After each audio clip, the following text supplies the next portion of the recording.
Yakıştı. Teşekkür ederim. Gözüme bir şey kaçtı. Dur bakayım.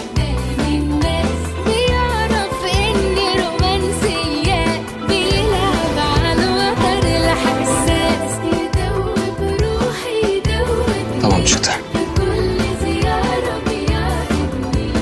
Evet, çıkmış. İyi misin? İyiyim. Teşekkür ederim. Daha iyi. Çok daha iyi. Güzel.